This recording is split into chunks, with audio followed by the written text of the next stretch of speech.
Sijuos Masi. I am tremendously grateful for love's guidance and revelations of empowering tools, just like unexpected things like a donkey's jawbone that love provided Samson to defeat 1,000 of his enemies. These tools that help me to develop a passive income building machine have been given to me by love to empower myself to be able to see the possibility of being in a position where costs of assistance that someone would need had no reason to be an excuse for inaction. Okay, the goal is really to start turning real talk into real action, and that comes at a real cost. So I pray that explains why I focus a lot on the financial chains that we are comfortably bonded to. In the description below are a few bones for the upcoming Sabbath jawbone, right? So this week I'm gonna be bringing bones to Love's altar so that we can all be producing a collection of assets that can be used to start a passive income stream just out of the cost of a few swipes and taps. The setup portion involve a little bit more swiping and tapping, but it's worth the ability to just swipe and tap, and for the next how many hours a machine is collecting an asset for us. That's what these bones do. In the jawbone that I bring on Sabbath for Love's altar, I'll explain how these bones tie together to become the donkey's jawbone Love is giving us to take out the obstacles in front of us. Take them out, take them down, climb around them, however Love guides your use for that donkey's jawbone. It's so that you can be empowered to be a better you. I was freely given and freely I give. And being reminded of Samson's song to the jawbone that love provided and held together to take out 1,000 of his enemies. That's the kind of victory I feel in these tools for passive income. So put for butt, activate the bones below. These bones throughout the week are gonna allow us to implement them now and then enjoy what we've created on Sabbath, right? I've been gifted another mobile device that I'm gonna dedicate to show ways of starting with the bare minimum and then snowballing it with habitual behaviors that reclaim our authority over money, so that we're not working for money, but that money is moving in the ways that we guide it to move, right? Love is the only authority over us, right? So let's show that in the ways that we manage all our blessings, including money. And it's funny because when you focus on managing money in a way that reflects love's authority, you see the way money was actually designed. And it's just a tool that connects values of assets that are traded openly. And so more money sermons on Sabbaths. If you enjoy that, you'll enjoy Sabbaths with me. Otherwise, just hit subscribe, because these bones that are going to be in the description of whatever I put out there, they'll be quite self-explanatory, and if not, there'll be a link to where I explain how those bones work. But I want to also encourage you, join me as we use these bones to worship love and not do what Samson did and sing to the jawbone. Alright, enjoy the rest of these recordings. previews to bones to come, and maybe a preview to this Sabbath's jawbone. This one's exciting for me. I get to implement everything from a raw. Like, I'm gonna create an email. I'm gonna verify identification and all of that. I'm gonna record the process to provide a credible experience of what I'm asking us to do. One, for yourself, and two, for me, so that I'm not alone in the effort to help connect all of the government assistance programs, private organizations that are designed to help communities grow. Right? There's something missing. And you know what it is? It's us. We're not stepping in. And it's because we're too comfortable with the comforts of our prison. These that I'm bringing to Love's altar, they're to help us realize the prison we're in and break free. Stick around, and I'm gonna walk us through the creation of a personal mission statement. Before that, watch the screen recording of my implementation of a habitual behavior that produces leverage on resources. Ugwaitao, Sijos Mahasi, be blessed. So this is a preview of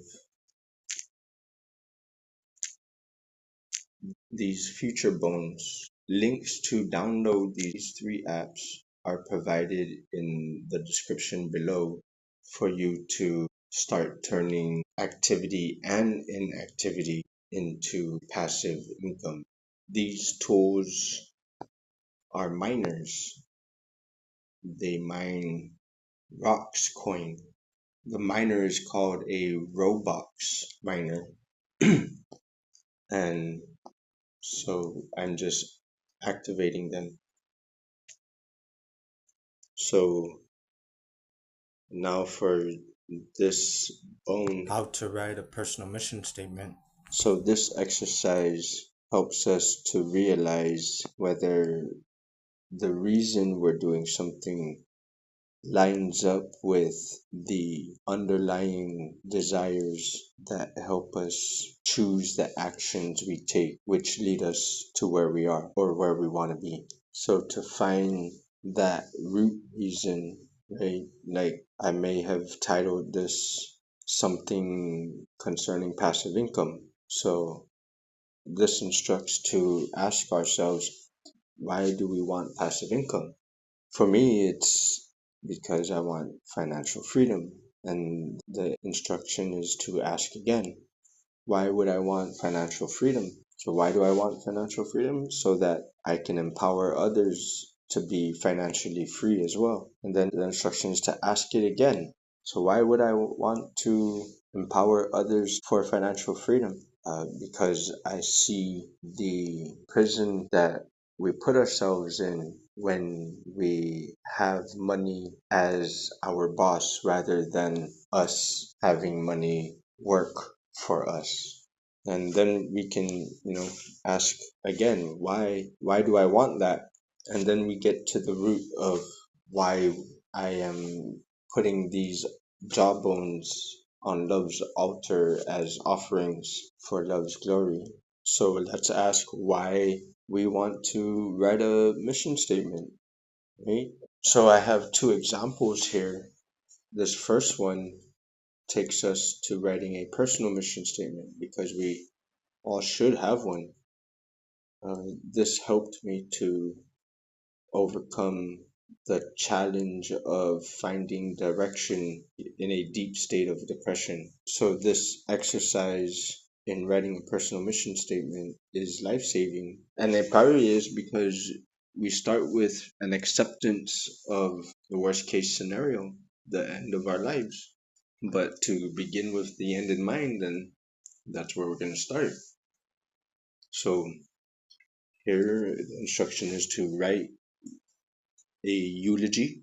If it's a business mission statement, then let's write a memorial ceremony speech.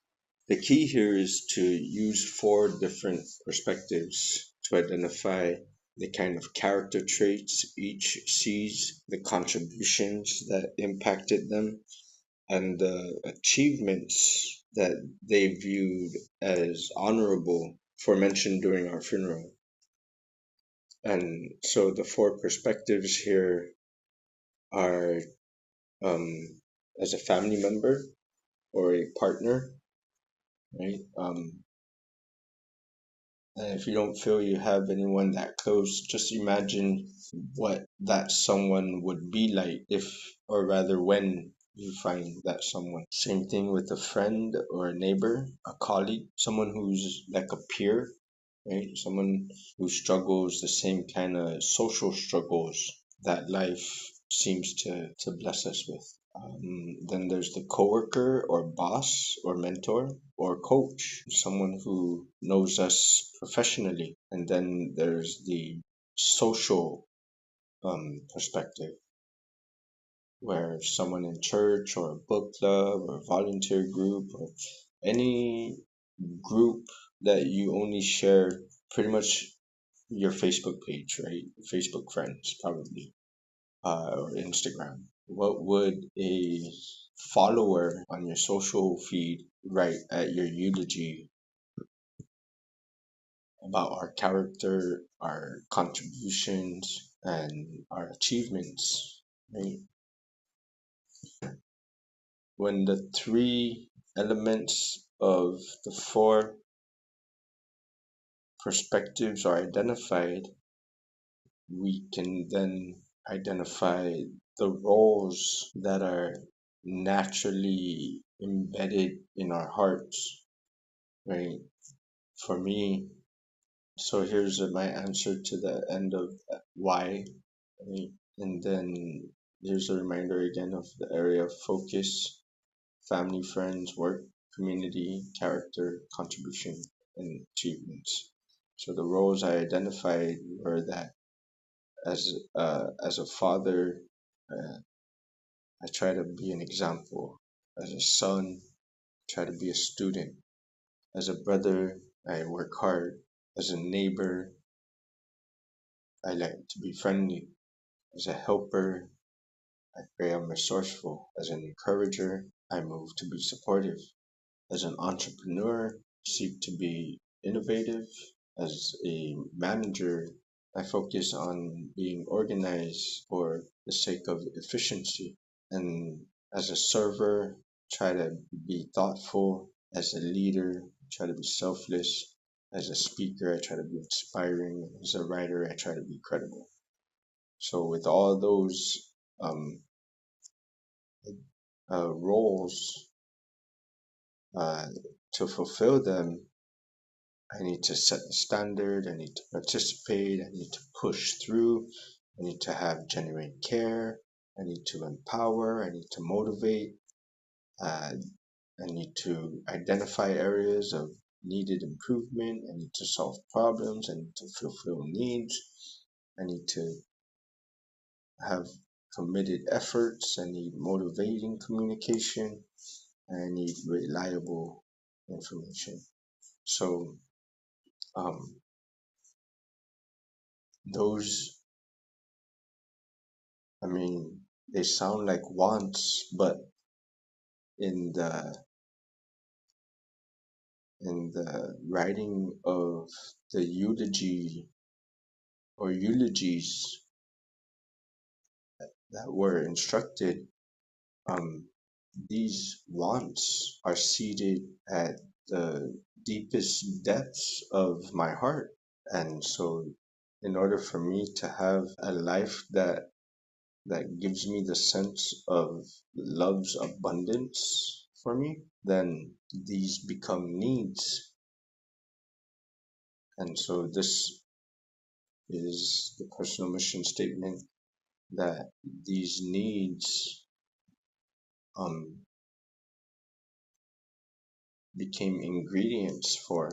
Because what you do is you basically take those needs and turn them into affirmation statements, statements of what you want to claim as your own eulogy.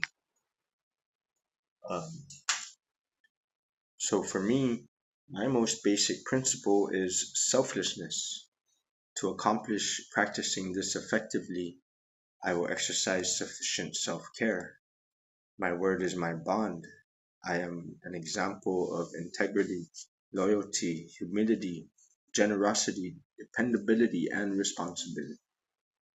To set good standards, I will stay focused on prioritizing the needs of others above my own.